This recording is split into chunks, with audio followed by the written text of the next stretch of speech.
beskrywende opstel wanneer hulle gewoonlik 'n sekere atmosfeer of stemming wil skep. Good day, learners. I hope you're well. Today we'll be discussing beskrywende opstel.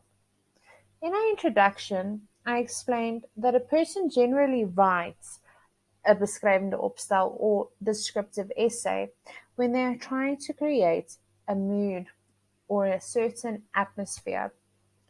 Descriptive writing is to describe a person, place, or thing in such a way that a picture is formed in the reader's mind.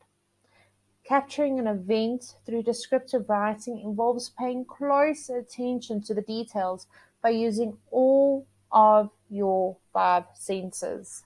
Let's hop into this lesson. 'n Beskrywende opstel beskryf plekke, gebeure en karakters.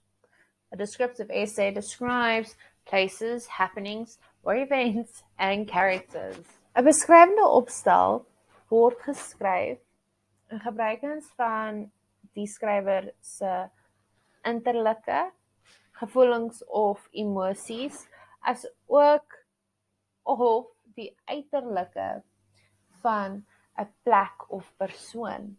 So this means that the writer can either write an essay that is based off of their emotions and their feelings, how they feeling inside, or it could be written based on the appearance of a place or person.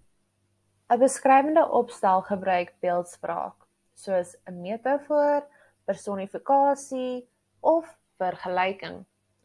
Dit gebruik ook idiome en spreekwoorde. So a descriptive essay uses a lot of imagery as well as idioms to convey their message in terms of how an object may look or how the person is feeling inside, emotionally. In jou beskrywende opstel mag jy jou eie gevoelens gee, as ook jou eie belewing weergee. This means that in your own descriptive writing piece, you can give your own emotions, feelings, or experiences. Stel jou voor dat jy 'n beskrywende opstel met die onderwerp 'n blou maandag sou skryf. Hoe sou jy dit skryf? Sou jy dit vanuit 'n figuurlike sin skryf, insluitend idiome, beelde en hoe 'n mens binne voel, veral op 'n maandag? Of sou jy dit in 'n letterlike sin skryf?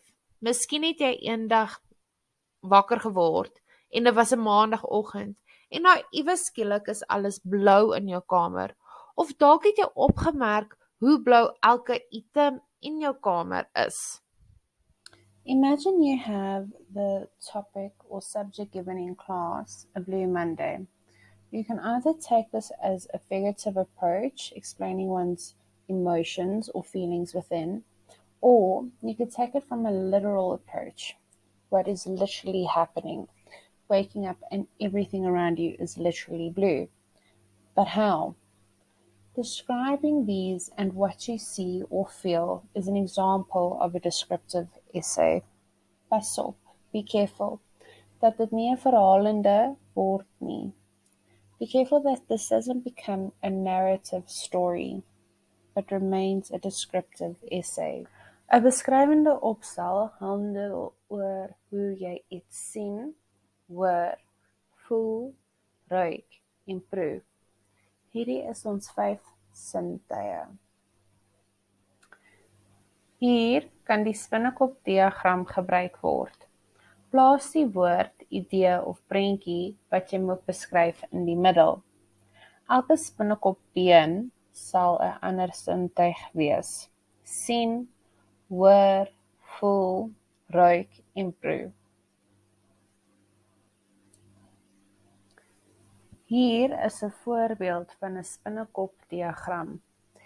This mind map or spider diagram will help you plan your essay to the best of your abilities.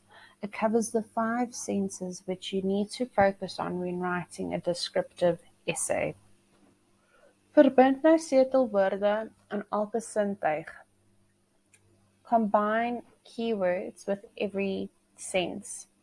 Jy kan nou kies of jy 'n kombinasie van al 6 sintuie wil gebruik of slegs elke les. Nou kan jy begin skryf.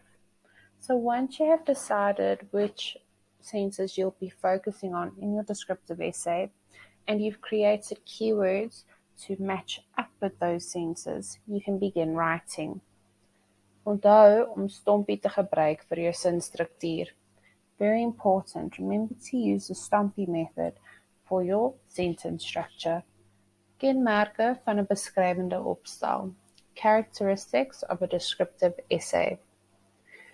Iets word helder en intensief beskryf. Something is being described quite intensively in a written piece.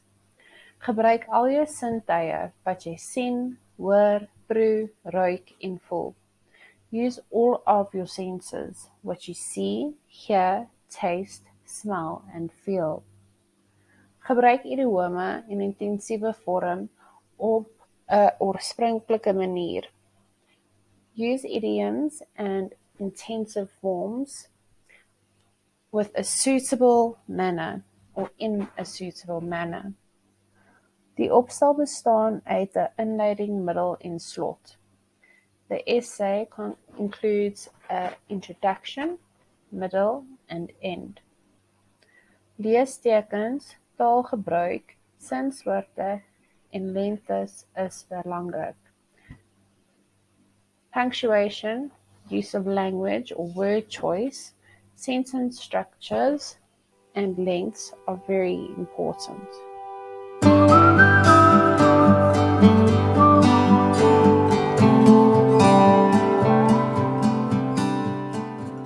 Is jy gereed om jou eie beskrywende opstel te skryf?